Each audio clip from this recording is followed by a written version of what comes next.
जटाधरं पाण्डुरङ्गं शूलहस्तं कृपानिधिं सर्वरोगहरं देवं दत्तात्रेयमहं भजे। जटाधरं पाण्डुरङ्गं शूलहस्तं कृपानिधिं सर्वरोगहरं देवं दत्तात्रेयमहं भजे। जगदुत्पत्तिकर्त्रे च स्थितिसंहारहेतवे भवनाशविमुक्ताय दत्तात्रेय। श्री गुरुदत्त, जय गुरुदत्त। श्री गणेशाय नमः, श्री सरस्वती नमः, श्रीपादवल्लभ नरसिंह सरस्वती, श्री गुरुदत्तात्रेयाय नमः। దత్తాత్రేయుడు సృష్టిలో జరిగే అవకతవకల్ని సరిదిద్దటానికి ఏర్పడ్డ గురు రూపం. ఆయన గురువులకే గురువు, పరమ గురువు, అందుకే ఆది గురువు అంటారు ఆయన్ని. ఆ ఆది గురువు దత్తాత్రేయుడు బ్రహ్మ విష్ణు మహేశ్వర్ ముగ్గురు అంశాలతో కలిసినవాడు. ఇక్కడ ఆ దత్తాత్రేయుడే జ్ఞానదత్తుడిగా అవతరించున్నాడు. ఈ జ్ఞానదత్తుడు ఏ విధంగా వచ్చాడు అన్నదానికి చిన్న సంకల్పం. ఆ సంకల్పం వెనుక ఉన్న కథ ఏమిటంటే, అవధూత దత్తపీఠాధిపతి పరమ పూజ్య శ్రీ శ్రీ శ్రీ గణపతి సత్యానంద స్వామి వారు ప్రపంచంలో నలుమూలల ఎక్కడ దత్త తేజస్సు ప్రసారం అవుతుందో ఆ ప్రదేశాలను కనుగొని అక్కడ ఆశ్రమము, దేవాలయము ఏర్పాటు చేయడం జరుగుతోంది. అదేవిధంగా ఈ దత్తగిరి కొండపై దీన్ని శివపహాడ్ అనేవారు. ఇక్కడ ఆ తేజస్సును కనుక్కున్న స్వామీజీ వారు ఆ సంకల్పాన్ని జగదీష్ గారిలో ఏర్పరచడం, ఆయన ఈ ఏరియాని మొత్తాన్ని కొండతో సహా కొనుక్కోవటం, దానిపైన ఈ ఆశ్రమం నిర్మించి మళ్ళా దాన్ని స్వామీజీకి అంకితం చేయటం జరిగిపోయింది. 2000లో మొదలైన ఈ కార్యక్రమం పాదుకా ప్రతిష్ట 2000లో జరిగింది. 2005లో విగ్రహ ప్రతిష్ట జరిగింది. విగ్రహ ప్రతిష్ట జరిగిన తర్వాత 2008లో స్వామీజీ వారు దీన్ని తీసుకోవడం జరిగింది. అప్పటి నుంచి ఈ బాధ్యతలన్నీ స్వామీజీ వారివే, ఆ ట్రస్టే. కాకపోతే ఫౌండర్ ట్రస్టీ కింద జగదీష్ గారికే ఈ బాధ్యతలు అప్పచెప్పారు. ఆయన దీన్ని ఇప్పటిదాకా సక్రమంగా నెరవేరుస్తున్నారు. ఇక్కడ ఈ కొండ మీద ఒక్క చెట్టు మాత్రమే ఉండింది. ఈ 4000-5000 చెట్లన్నీ ఆయన స్వయంగా పెట్టి పోషించిన చెట్లు. ఇంత చేయగలిగిన ఆయన ధన్యుడు. నిజంగా ఆయన ఎందుకని ఈ కార్యక్రమం మొదలుపెట్టుకున్నాడు అనేది ఆయనకు తెలియదు సరిగ్గా. సంకల్పం మాత్రమే. ఆ సంకల్పానికి అనుగుణంగా ఆయన చేస్తూ ఉన్నాడు. దాని ద్వారా భూగర్భ ధ్యాన మండపం ఏర్పాటు చేశాడు. ఇక్కడ ప్రతిష్టలు జరిగిన ఇన్ని ప్రతిష్టలు: దక్షిణామూర్తి ప్రతిష్ట, అమ్మవారి ప్రతిష్ట, సుబ్రహ్మణ్య స్వామి ప్రతిష్ట. ఇక్కడ దత్త సంచారం బాగా ఉంది అని తెలుసుకున్న స్వామీజీ వారు సాయంత్రం పూట ఇక్కడ దత్త సంచారం ఉంటుంది, గిరి ప్రదక్షిణ సాయంత్రం పూట చేస్తే మంచిది అని ఒక సూచన ఇచ్చారు. అందుకని గిరి ప్రదక్షిణ జనరల్గా సాయంత్రం పూట చేస్తుంటారు ఇక్కడ. ఆ గిరి ప్రదక్షిణ 1 కిలోమీటరే, కానీ అది అరుణాచల గిరి ప్రదక్షిణ 14 కిలోమీటర్లతో సమానం అని చెప్పే స్వామీజీ వారి వాచ. స్వామీజీ వారి విషయాన్ని పదే పదే చెప్తుంటారు. దీన్ని దత్త కైలాసం అని చెప్తారు దీన్ని. ఇక్కడ శివాంశ గల దత్తుడు ఎక్కువగా ఉన్నాడని ఆయన ఉద్దేశం. అందుకనే ఇక్కడ సహస్రలింగ మేధా దక్షిణామూర్తిని ప్రతిష్ఠ చేయడం కూడా జరిగింది. పంచపరబ్రహ్మలతో కూడుకున్న శివలింగం కూడా ఉంది, సద్యోజాతలింగం ఉంది. అవన్నీ ఆ లింగం దగ్గర మీకు కరెక్ట్గా చెప్తాను నేను. ఈ మూల విరాట్ విగ్రహం 5.5 అడుగుల ఎత్తు, 4 అడుగుల వెడల్పు, ఆ చేతులు చివరి ఆయుధాలతో సహా. ఇది కృష్ణశిలలో ఏర్పాటు చేయడం జరిగింది. బరువు 950 కిలోలు. దీన్ని మోసుకురావడమే అతి కష్టం. 10 మంది మోసుకొచ్చారు దీన్ని ఇక్కడ దాకా.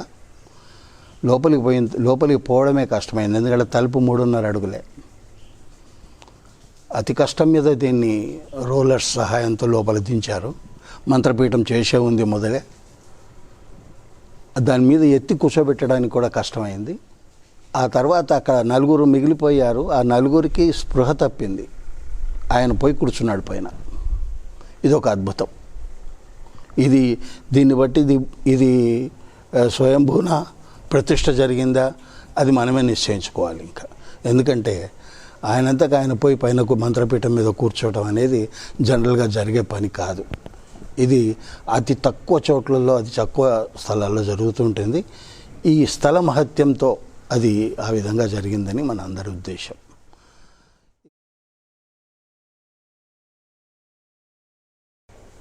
ప్రతి ఆదివారం అభిషేకం ఉంటుంది, తైలాభిషేకం జరుగుతుంది. ఆ తర్వాత అలంకరణ ప్రతి పౌర్ణమి నాడు ఇక్కడ రాత్రి పౌర్ణమి ముఖ్యంగా చూసుకొని హోమం జరుగుతుంది, దత్తహోమం జరుగుతుంది. దత్తహోమం తర్వాత అన్నదానం ఉంటుంది. ఇక్కడ ప్రతిరోజు షోడశోపచారాలు, నైవేద్యం జరుగుతుంది. పొద్దున, ఉదయం, సాయంత్రం 2 పూట్ల జరుగుతుంది.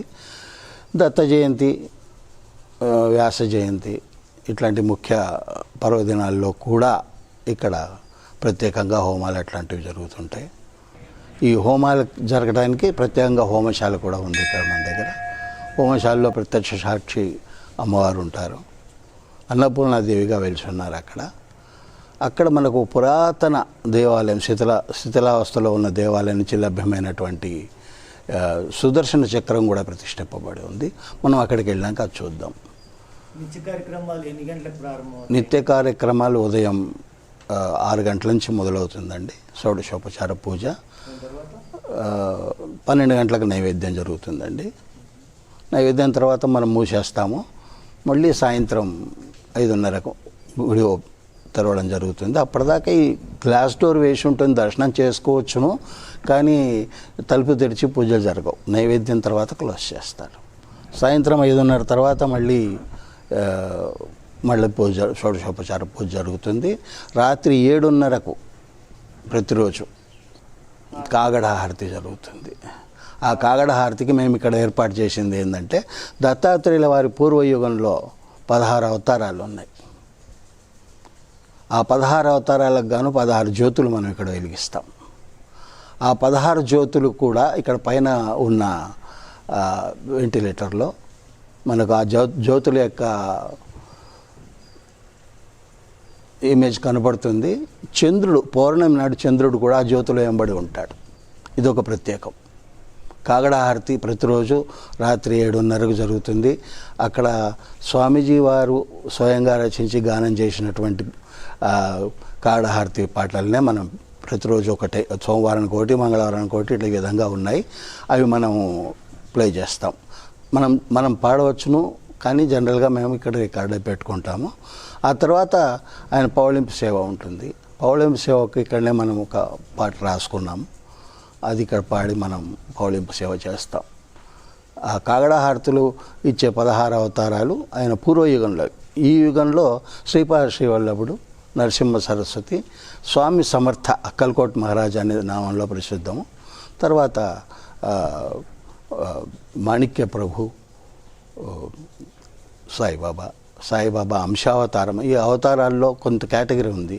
పరిపూర్ణ అవతారం అని 16 కళలు, షోడశ కళలు, అష్ట సిద్ధులు కలిసి వచ్చిన అవతారాలు పరిపూర్ణ అవతారాలు అవుతాయి. శ్రీకృష్ణుడు పరిపూర్ణ అవతారం, శ్రీవల్లభుడు పరిపూర్ణ అవతారం, నరసింహ సరస్వతి పరిపూర్ణ అవతారం, స్వామి సమర్థ పరిపూర్ణ అవతారం, శ్రీరాముడు పూర్ణావతారం. 12 కళలు మాత్రమే ఉన్నాయి పూర్ణావతారం. ఆయన సిద్ధులు తీసుకొని రాలే, ఎప్పుడు నేను దేవుడిని అని చెప్పుకోలేదు ఆయన. కృష్ణుడు మాత్రం చిన్నప్పటి నుంచి మహిమలు చూపిస్తూ ఉన్నాడు, ఎందుకంటే అష్టసిద్ధులు ఆయన వెంబడి ఉన్నాయి కాబట్టి. ఇవి అవతారాల్లో కేటగరైజేషన్. ఆ తర్వాత మాణిక్య ప్రభు వచ్చి కళావతారం మాత్రమే, 16 కళల్లో కొన్ని కళలు మాత్రమే ఉన్నాయి. అట్లే సాయిబాబా వచ్చేసి అంశావతారం. సాయిబాబా అంశావతారం అవుతారు. 5 పంచగురువులు కింద ట్రీట్ చేయబడతారు. ఆ పంచగురువుల ప్రదేశం కూడా ఈ పక్కనే ఉంది. అక్కడ దత్తమహారాజు, దత్తాత్రేయుల వారు దర్బార్ ఏర్పాటు చేసినట్టుగా ఉంటుంది. అది 5 విగ్రహాలు అక్కడ ఉన్నాయి. మనం అక్కడికి వెళ్ళినప్పుడు దాని సంగతి చెప్పుకుందాం.